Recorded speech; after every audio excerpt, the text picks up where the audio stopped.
Homage to the Buddha, the Dhamma, and the Sangha. Role models play an important part in all of our lives, whether we seek them out or not. And whether we walk the Buddhist path or not, they can have the power to shape the direction we take and the ability to influence the decisions that flow on from there. Life, with its ebbs and flows, challenges and opportunities, and at every turn we often seek wise counsel, examples that we can follow, and emulate people that we can respect or look up to, and much, much more. On the Buddhist path, the Buddha, for all intents and purposes, is our most eminent role model, teacher, and the Perfectly Enlightened One. There are also many noble and great disciples of the Buddha, those who have ordained as well as lay people, who were commended and praised by the Buddha for different qualities and or aspects of their practice. This will be a recurring segment on the podcast, where we ask who are our role models and feature some of these great disciples of the Buddha. The aim is to learn about these noble beings and delight in their lives and accomplishments, learn from them, highlight the importance of recognizing them as noteworthy role models, and as inspiration towards the Noble Eightfold Path. Today I'd like to focus again on lay women disciples of the Buddha. As we know, there are many wonderful lay disciples of the Buddha that feature in the Jatakas, the Suttas, and other parts of the Tipitaka. And today I wanted to focus on Queen Samavati. And she was known as the foremost laywoman disciple of the Buddha who was dwelling in loving kindness, so mettāvihārīnaṃ.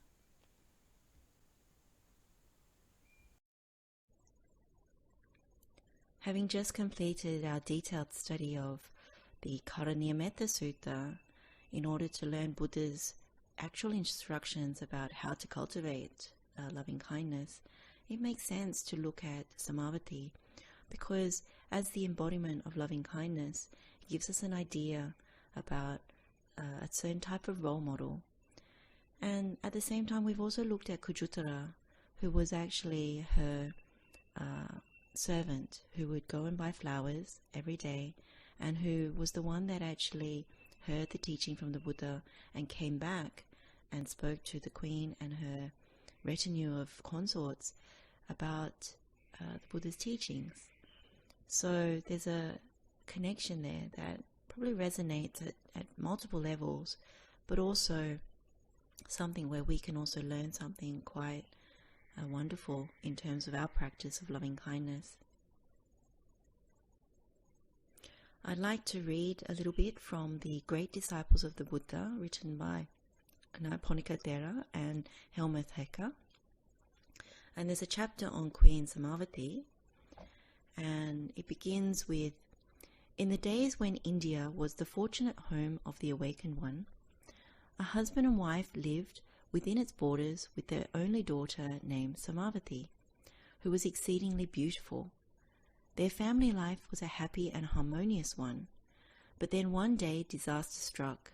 Pestilence broke out in their hometown, and the couple, along with their grown-up daughter, fled from the area. They headed from Kosambi, the capital of the kingdom of Vangsa, in the Ganges Valley, intending to seek support from her father's old friend, Gosaka, a finance minister of the king. Within the city, the municipality had erected a public alms hall for the refugees. There the daughter Samavati went to obtain food. The first day she took 3 portions, the second day 2 portions, and on the third day only 1 portion. Mitta, the man who was distributing the food, could not resist asking her, somewhat ironically, whether she had finally realized the capacity of her stomach. Samavati replied quite calmly, "On the first day there were 3 of us, my parents and myself. That day my father succumbed to the plague, and so on the second day I needed food for only 2 people. After the meal my mother died, and so today I now need food only for myself, alone." The official felt ashamed of his sarcastic remark and wholeheartedly begged her forgiveness. A long conversation ensued, and when he found out that she was now all alone in the world, he proposed to adopt her as his foster child. She was happy to accept. Sāmāvatī immediately began helping her foster father with the distribution of the food and the care of the refugees. Thanks to her efficacy and circumspection, the former chaos became channeled into an orderly activity. Nobody tried to get ahead of others anymore. Nobody quarreled, and everyone was content. Soon Gosaka, the king's finance minister, became aware that the public food distribution was taking place without noise and tumult. When he expressed his praise and appreciation to the food distributor, the official replied modestly that his foster daughter was mainly responsible for this. In this way, Gosaka met Samavati, the orphan daughter of his late friend, and he was so impressed with her noble bearing that he decided to adopt her as his own daughter. His manager consented, even if somewhat woefully, because he did not want to stand in the way of Samavati's fortune. So Gosaka took her into his house. Thereby she became heiress of a vast estate and mixed with the most exalted circles of the land. The king, who was living in Kosambi at the time, was named Udena. He had two chief consorts. One was Vasuladatta, whom he had married both for political reasons and because she was very beautiful. The second was Markandeya, who was beautiful and clever but cold and self-centered. Neither could offer the king the warmth of loving affection and emotional contentment that he craved. One day King Udena met the charming adopted daughter of his finance minister and fell in love with her at first sight. He felt magically attracted by her loving and generous nature. Sāmāvatī was exactly what was missing in both his other wives. King Udena sent a messenger to Gosaka, asking him to give Sāmāvatī to him in marriage. Gosaka was thrown into an emotional upheaval. On the one hand, he loved Sāmāvatī above all else, and she had become indispensable to him. She was the delight of his life. On the other hand, he knew his king's temperament and was afraid to deny his request. But in the end, his attachment to Samavati won, and he thought, better to die than to live without her. As usual, King Udena lost his temper.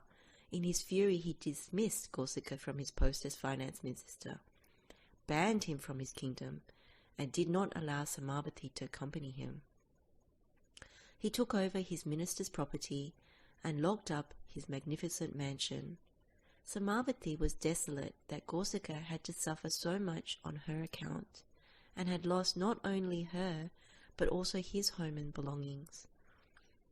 Out of compassion for her adopted father, to whom she was devoted with great gratitude, she decided to make an end to this dispute by voluntarily becoming the king's wife.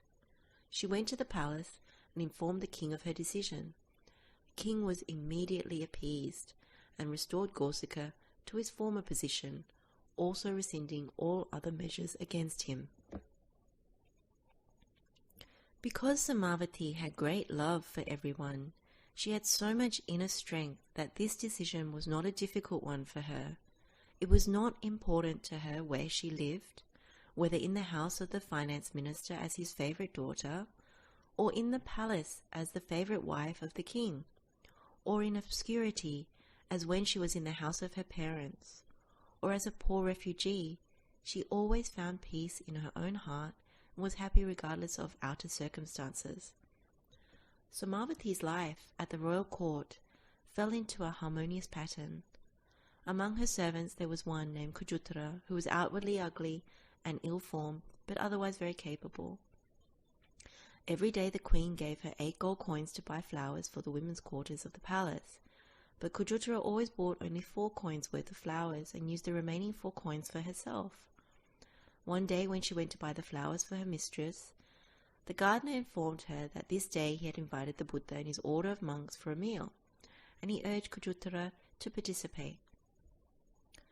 Following the meal, the Buddha gave a discourse to his hosts, and as he spoke, his words went directly to Kujutra's heart.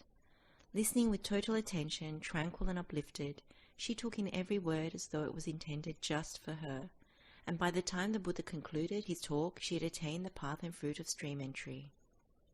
Sotapanna.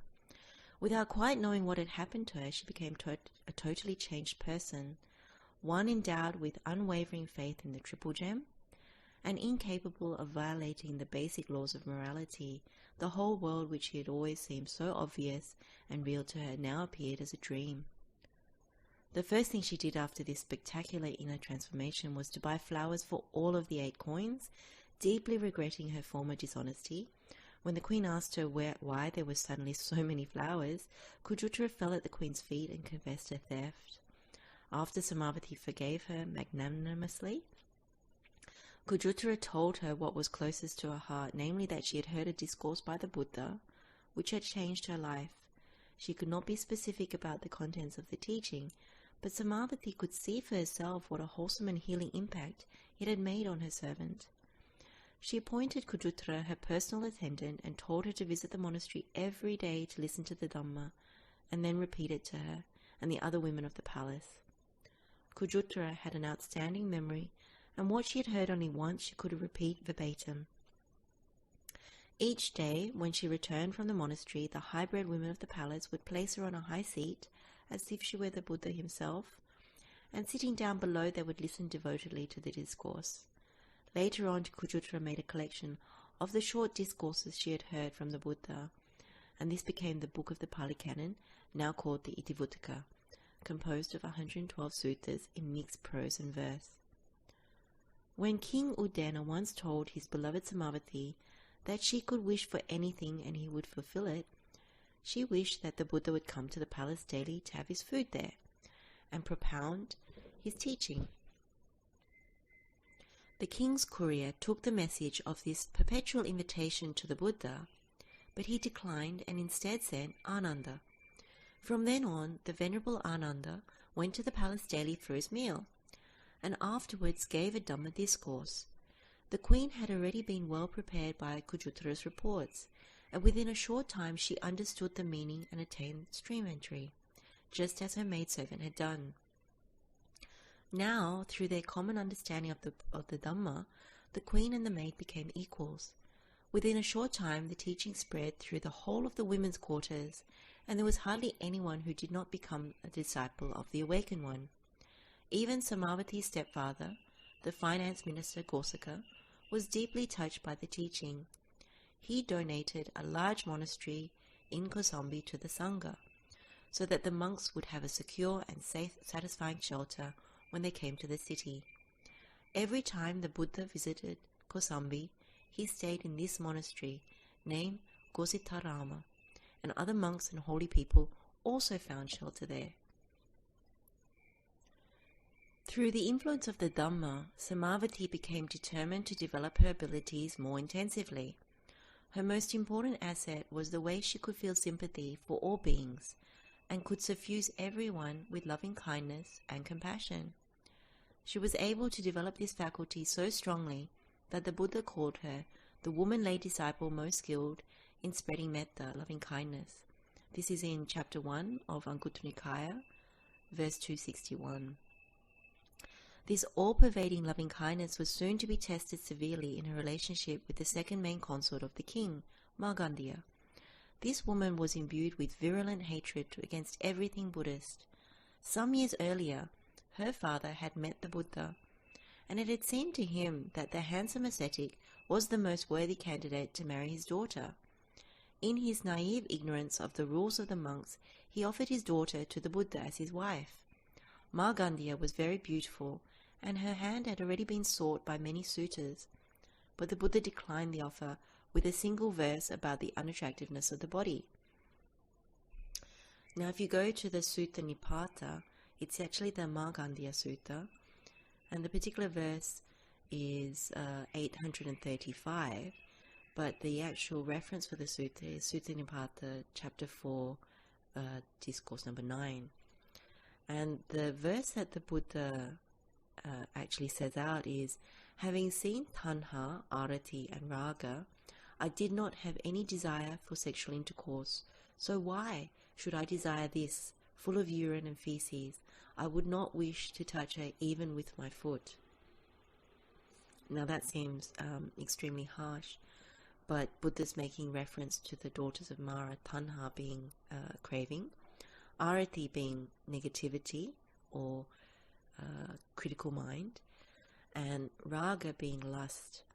And so the Buddha, having seen form correctly, having not been overtaken by the perversion of seeing fair instead of foul, he actually says it straight out that one of the teachings of the Buddha is that when you view the body, you're meant to look at it as elements or parts of the body, but also he also gives different teachings around that the body is like a sack of fluids and grime and impurities, and that really it's just a sack full of those things. And so when he says in reference to Margandhya that it's full of urine and feces, that's pretty much what he means, that the perception is seen clearly as that, not as something quite fair.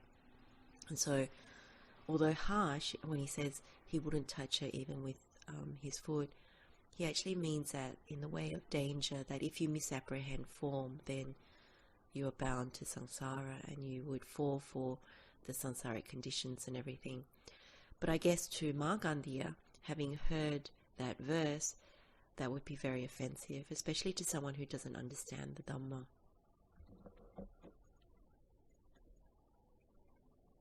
Now back to Helmuthetta and Venerable Nyaponika's chapter on Queen Samavati.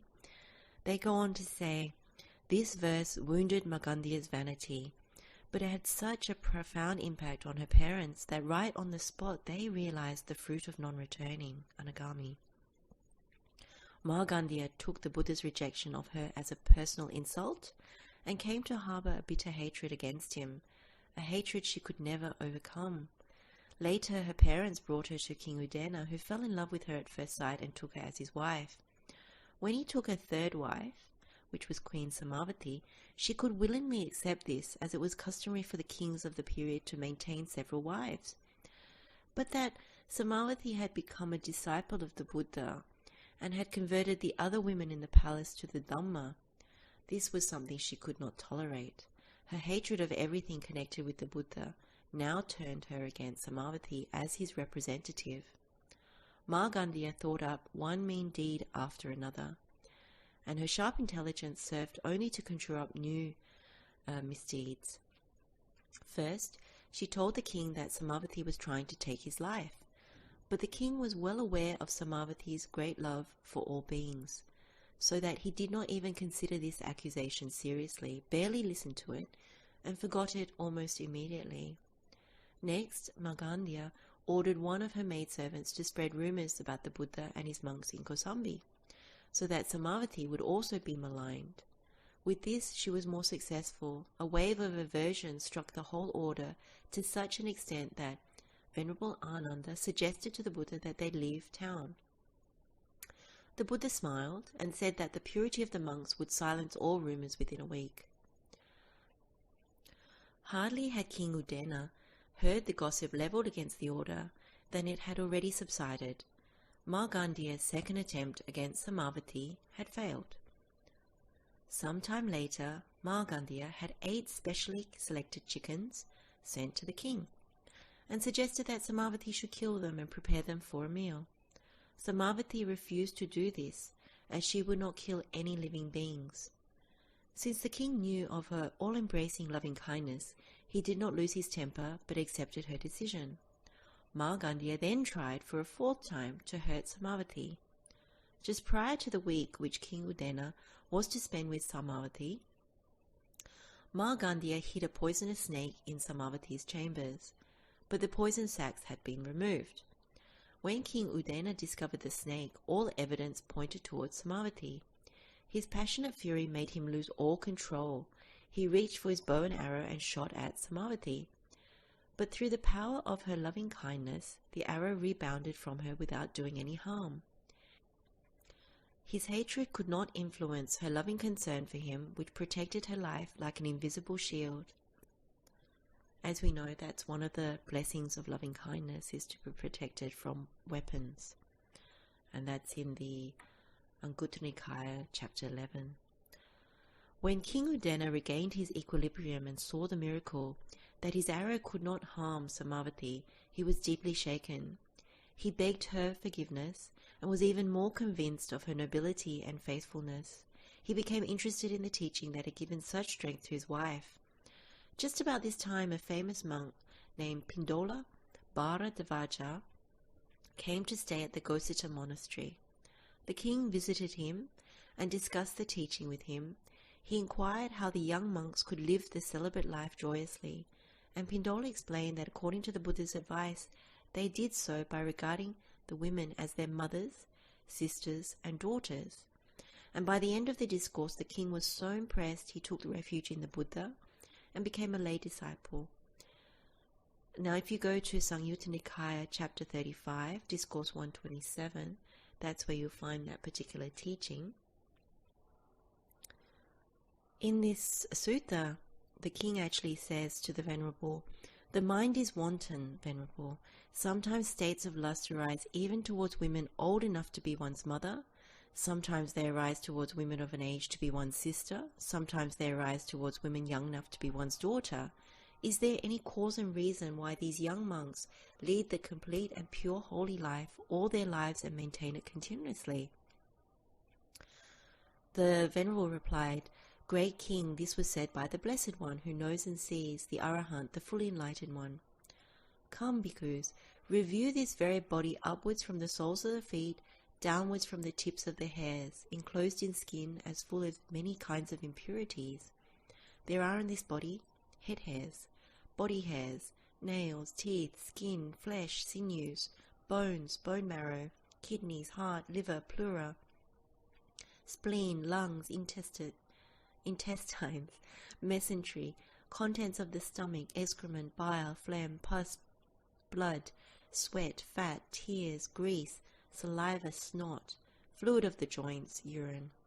This too, Great King, is a cause and reason why these young monks lead the complete and pure holy life all of their lives and maintain it continuously."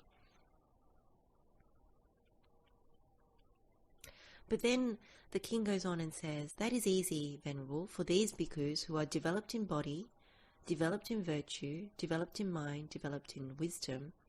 But it is difficult for those monks who are undeveloped in body, undeveloped in virtue, undeveloped in mind, undeveloped in wisdom.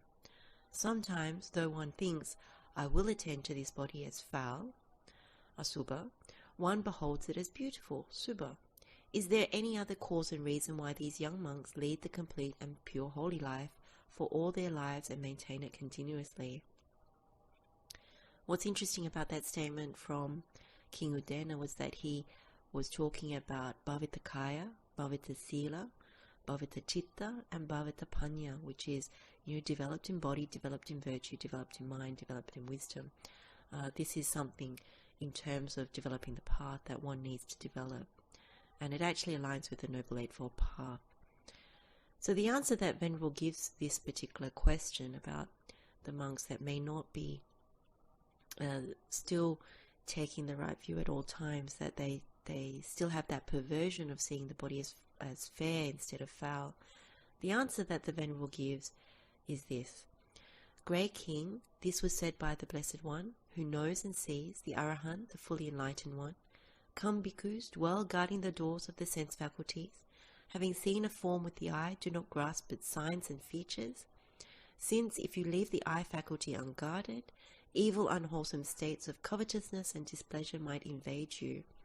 Practice the way of restraint, guard the eye faculty, undertake the restraint of the eye faculty, having heard a sound with the ear, then with the nose, then with the tongue, then with the body, and then with the mind," and it goes on. So this particular second answer, or actually third answer, is actually quite interesting because this is all about sense restraint, so about indriya samvara. And really, the Buddha is actually saying not to take any signs and features, whether it's through the eye, ears, nose, tongue, body, and then mind, as something that is fair. Now, what this Venerable is also saying is that if you take it as fair, then you would also then have abhijja, the covetousness, and then you would also get the domanassa, or the sadness, or the displeasure. So it's quite a teaching that this king is actually getting. And by this point, he pays respect and takes refuge. And from that day forward, he took refuge in the Triple Gem. So it's quite a wondrous thing. And if you remember, this is a teaching to a layperson. So this Venerable is actually talking about Kayanupassana to this king. So the first thing is, more milder teaching of looking at women in terms of being the mother, sister or daughter. If that doesn't work, then you look at the body parts. And if that doesn't work, you actually do more of the sense restraint, because if you don't do the sense restraint, then you will have coveting and you will also have sadness. So it's quite a teaching that this Venerable is given to King Udena. So again, if we go back to the great disciples of the Buddha, as per Venerable Nyaponika and Helmuth Hecker, it goes on to say, Samavati had been thinking about the wonders of the Dhamma and the intricacies of karmic influences. One thing had led to another. She had come to Kosambi as a poor refugee. Then the food distributor had given her shelter. Then the finance minister had adopted her as his daughter. Then she had become the king's wife. Her maidservant had brought the teaching to her, and she became a disciple and a stream enterer. Subsequently, she spread the Dhamma to all the women in the palace, then to Gorsika, and now lastly also to the king. How convincing truth was! Having reflected in this way, she permeated all beings with loving kindness, wishing them happiness and peace. The king now tried more determinedly to control his passionate nature and to subdue greed and hatred. His talks with Sāmāvatī were very helpful to him in this respect. Slowly, this development culminated in his losing all sexual craving when he was in Sāmāvatī's company. He had become aware of her deep spirituality and related to her as a sister and friend rather than as a lover. While he was not free of sexual desire toward his other wives, he was willing to let Sāmāvatī continue unhindered on her path to emancipation. Soon she attained to the stage of once-returner, Sakadagami, and drew nearer and nearer to that of non-returner, an attainment which many lay people could achieve in those days, Anagami. Margandeya had suspended her tax for some time, but she continued to ponder how to take vengeance against Samavati. After much brooding, she hatched a plan with some of her relatives, whom she had won to her point of view by cunning. She proposed to kill Samavati by setting the whole women's palace on fire in such a way that it would appear to be an accident. The plan was worked out in all details. Margandeya left town some time beforehand so that no suspicion could fall on her. This arson resulted in sky-high flames, which demolished that wooden palace totally. All the women residing in it were killed, including Samavati. The news of this disaster spread around town very quickly, and no other topic of conversation could be heard. Several monks who had not been ordained very long also were very affected by the agitation, and after their alms round they went to the Buddha and inquired what would be the future rebirth of these women lay disciples, with Sāmāvatī as their leader. The awakened one calmed their excited hearts and diverted their curiosity by answering very briefly. Among these women, monks, some were stream enterers, some were once returners, some were non-returners. None of these lay disciples had died destitute of the noble fruits. And this can be found in the Udana in chapter 7, Discourse Number 10. The Buddha mentioned here the first three fruits of the Dhamma, so stream entry, which is Sotapanna, once returner, which is Sakadagami, and non-returner, which is Anagami. All these disciples were safe from rebirth below the human realm, and each one was securely bound to the final goal of total liberation. This was the most important aspect of their lives and deaths, and the Buddha would not go into detail. At a later time, when the monks were discussing how unjust it was that these faithful disciples should die such a terrible death, the Buddha explained to them that the women experienced this because of a joint deed they had committed many lifetimes ago. Once, when Sāmāvatī had been the queen of Benares, she had gone with her ladies-in-waiting to bathe, and feeling cold, she had asked that a bush be burned to give some warmth. Only too late she saw that a Pacceka Buddha was sitting immobile within the bush. Although he was not harmed, the women did not know this and feared that they would be blamed for having made a fire without due caution. Thereupon Samavati had the deluded idea to pour oil over this ascetic, who was sitting in total absorption, so that burning him would obliterate their mistake. This plan could not succeed, but the evil intention and attempted murder had to bear fruit, and it was in this lifetime that the result had ripened. The Buddha declared that one of the favorable results of the practice of loving kindness is that fire, poison, and weapons cannot harm the practitioner. This has to be understood to mean that during the actual emancipation of loving kindness, the one who radiates this quality cannot be hurt, as Sāmāvatī proved when the king's arrow did not penetrate her. So this is referring to metta ceto vimukti. So one needs to be actually having the state of liberation of mind through loving kindness in order for fire, poison, and weapons not to harm you. So at that time, if you're not in metta ceto vimukti, then the practitioner is vulnerable.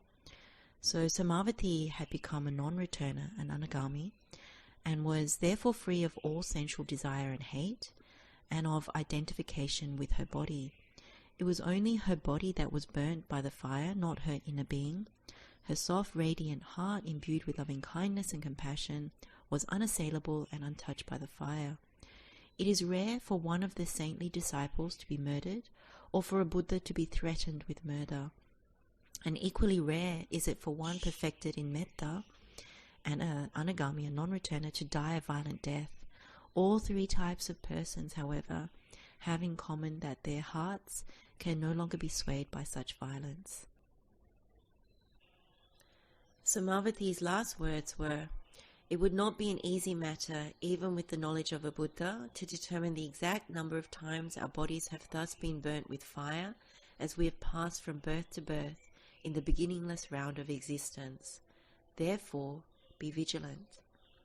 Stirred by these words, the ladies of the court meditated on painful feeling, dukkha vedana, and thereby attained the noble paths and fruits. Referring to the tragedy at Kosambi, the Buddha spoke the following inspirational verse to the monks. "The world is held in bondage by delusion, and only appears to be capable. To a fool held in bondage by these acquisitions, enveloped in the mass of darkness, it appears as if it were eternal. But for one who sees, there is nothing." And this is in the Udana, chapter 7, Discourse Number 10. So what the Buddha is actually saying here is that if you're held in delusion, then you're actually bonded to samsara. And that appears to be the only capacity. And so a fool that's held by acquisitions such as the stories of one's life, the defilements, those sorts of things, then what will happen is that you'll be clouded in your view. So that's why there's a whole mass of darkness. And it would appear as if this existence is eternal. And so the one who really sees, the one who actually has the light, who has the delusion lifted, then you actually see that there's nothing in this material world to be taken as me and mine, nothing here to actually come back for, to be reborn into a mother's womb. And so that's for one who actually sees that there's actually no substance. And when you look at other suttas of the Buddha, particularly like when you look at the sutta on foam, where the Buddha goes into the aggregates, that's quite clear that the transparency, the emptiness of things within the five aggregates, that's what the Buddha points to. And so there is this delusion and ignorance that there's something there, and so you think there's this eternalism maybe. So that's part of the Buddha's teaching. Now back to this chapter from the great women disciples of the Buddha. So King Udena was overwhelmed with grief at Samavati's death and kept brooding about who could be the perpetrator of this ghastly deed. He came to the conclusion that it must have been Markandeya. He didn't want to question her directly because he knew that she would deny it. So he thought of a ruse. He said to his ministers, "Until now I have always been apprehensive because Samavati was forever seeking an occasion to slay me, but now I shall be able to sleep in peace." The ministers asked the king who could have done that deed, and the king replied, "Only someone who really loves me." Margandeya had been standing nearby, and when she heard that, she came forward and proudly admitted that she alone was responsible for the fire and the death of the women and Sāmāvatī. The king said that he would grant her and all her relatives a boon for this. When all the relatives were assembled, the king had them burnt publicly, and then had the earth ploughed until all traces of the ashes were destroyed. He had Margandeya executed as a mass murderess, which was his duty and responsibility, but his fury knew no bounds, and he still looked for revenge. He had her killed with the utmost cruelty. She died an excruciating death, which was only a foretaste of the tortures awaiting her in the netherworld, after which she would have to roam in samsara for a long, long time to come. Soon King Udena regretted his cruel, revengeful deed. Again and again he saw Samavati's face in front of him, full of love for all beings, even for her enemies. He felt that by his violent fury he had removed himself from her even further than her death had done. He began to control his temper more and more, and to follow the Buddha's teachings ardently. Meanwhile, Samavati had been reborn in the pure abodes, where she would be able to reach Nibbana without ever returning from that world. The different results of loving kindness and hate could be seen with the exemplary clarity in the lives and deaths of these two queens. When one day the monks were discussing who was alive and who was dead, the Buddha said that Margandeya, while living, was dead already, while Samavati, though dead, was truly alive. And so, if you go to the Dhammapada, and this is verses 21 to 23, the Buddha spoke these particular verses. Heedfulness is the path to the deathless. Heedlessness is the path to death. The heedful ones do not die. The heedless are likened to the dead already. The wise then, recognizing this as the distinction of heedfulness, in heedfulness rejoice, delighting in the realm of the noble ones. The steadfast meditate persistently. Constantly they firmly strive, aspiring to reach Nibbana, the unexcelled security from bonds. So in this Dhammapada verse, the Buddha is actually emphasizing appamada, which is the heedfulness or vigilance, versus heedlessness, which is pamada, which is also negligence. And so the Buddha is actually saying that if you're heedful, you're actually on the path towards Nibbana, whereas if you're heedless, as in negligence, indulging in mental stains and the wrong kinds of conduct, then it's like you're already dead. And so that's quite a piercing statement that the Buddha has made. Also, that the wise person would actually rejoice that distinction, would know the difference between pamada and appamada, so negligence versus vigilance, so heedful versus heedless. And one would rejoice if one is heedful, so if one is appamada, you will rejoice because you're actually walking the path of the noble ones. You're actually in the realm of the noble ones, the ones that have actually liberated and fully awakened. And so one who is steadfast in this particular knowledge, who has this right view, would actually practice persistently with right effort, and would aspire, would have that noble intention towards Nibbana, and to be free of all this bondage from samsara. And so in this Dhammapada verse, Buddha is declaring that, these ladies who had practiced right up until their death were actually free of certain bonds in the world and were on the path towards Nibbana, having realized either Sotapanna, which is dream entry, Sakadagami, once returner, or Anagami, which is non-returner. And so that's how the Buddha declared Sāmāvatī to be the foremost amongst the female lay disciples who dwell in loving kindness. Now it's good to bear in mind that what I've read out from the translation by Helmuth Hecker and Venerable Nyaya Ponika from the great disciples of the Buddha, apart from the Sutta references, a lot of that is the Dhammapada commentary. So it's just important to recognize that this was written later in terms of where this information came from about some of the things that happened in the court and all that. But there are other references, as I've mentioned throughout the reading, that in the Sutta Nipata, in the Dhammapada, in the Samyutta Nikaya, and also the Anguttara Nikaya, with reference to Queen Samavati and King Udena and Markandeya. Now, there's also one other reference, and this is in the Patisambhida Magga, and it's actually in the Idhi Katha, which is the treatise or the chapter on supernormal powers or psychic powers. And in this chapter, reference is being given to samādhivipphāra idhi. So it's the supernormal power of expansive or diffusive concentration. And in this this particular concentration, it's mentioned that, the first jhana, you're able to abandon the hindrances. In the second jhana, you're able to abandon the applied and sustained thought. In the third jhana, you're able to abandon rapture, so that's piti. And in the fourth jhana, you're able to abandon happiness and suffering.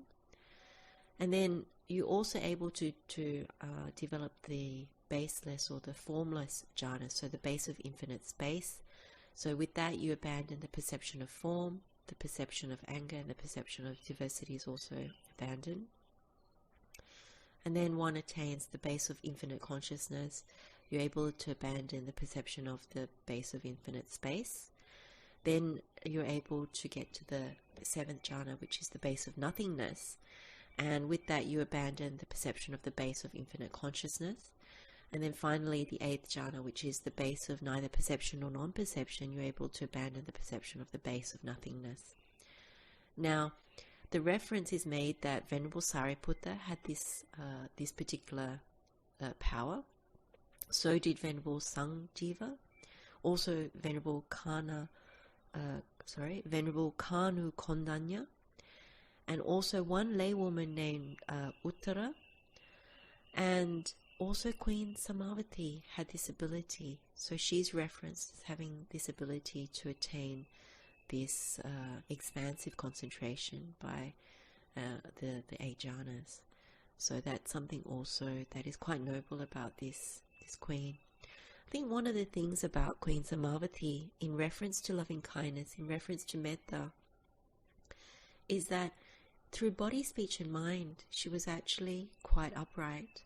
And I think when you look at the qualities of Karaniya Metta, you could see that she perfected this, and she perfected within even her relationship with King Udena. So although King Udena wasn't quite as developed as Queen Samavati, he was able to come along with her, and in that way there was a transformation in their relationship. And it didn't mean that they actually broke up. Sometimes people think in this development path that although one can't practice the same path together in exactly the same way, it doesn't mean that one's relationship has to break up. And it's quite evident that even though with all the challenges with Queen Markandeya, that with all those challenges that Queen Samavati faced and that King Udena had to actually overcome, that they were able to actually still continue as king and queen together. And the transformation of their relationship is actually quite something to behold, that although their physical relationship ceased, their actual respect for one another, honouring of the relationship, could still be sustained. And even in death, the king actually could see the actual wonderful qualities of Samavati. And so this is something to actually reflect upon, that in listening to such a role model, to actually go through, to actually see that even from her early life, she actually showed and demonstrated a lot of kindness towards others, a lot of generosity towards others. And then within the court itself, she had a lot of compassion and kindness, even to her maidservant, Kujuttara. She was actually not arrogant. She was able to receive teachings from the maidservant. And you can see these qualities that we looked at in the Karanimetha Sutta. So if you go to the core virtues, you can actually see she was very upright. So she was upright, very upright. She was actually very easy to instruct. She took teachings from her maidservant. She was very gentle, so she never raised her hand. It didn't seem like she raised her voice. So she had, this courteousness that comes along with gentleness. She also had non-arrogance. She didn't think she was better than anybody else. Even though she was a queen, her reflection was very much that she had come from, a different kind of beginning. She had certain good fortune, but she never took it in the wrong way that she had the arrogance. And clearly she was able to restrain her sense faculties in order to attain these kinds of meditative absorptions. And then when you go further about kulesu anandukito, that hankering for family, clearly she had certain ability when it came to that, because she was actually transforming her relationship with King Udena. She was wise counsel to the ladies of the palace. And so at her point of death, she no longer hankered for groups or families in any particular way, not even to the king. Always giving wise counsel to the king. And so you could see that she wouldn't have come back to her mother's womb because she wasn't hankering for families or groups. And then if you look at the other qualities, that she treated everybody pretty much like a mother would to a child, that she would extend herself to help, to be kind. At least that's as much as we could glean from her story. And she was prudent and wise, in what she did. It's quite evident how she actually responded even when the king tried to kill her. She didn't harbor ill will or unkind thoughts. And she let go of even the sensual desire, even in her relationship with the king. So she's a very good example in terms of being able to even reflect on the core qualities of the Karaniya Metta as an embodiment of them.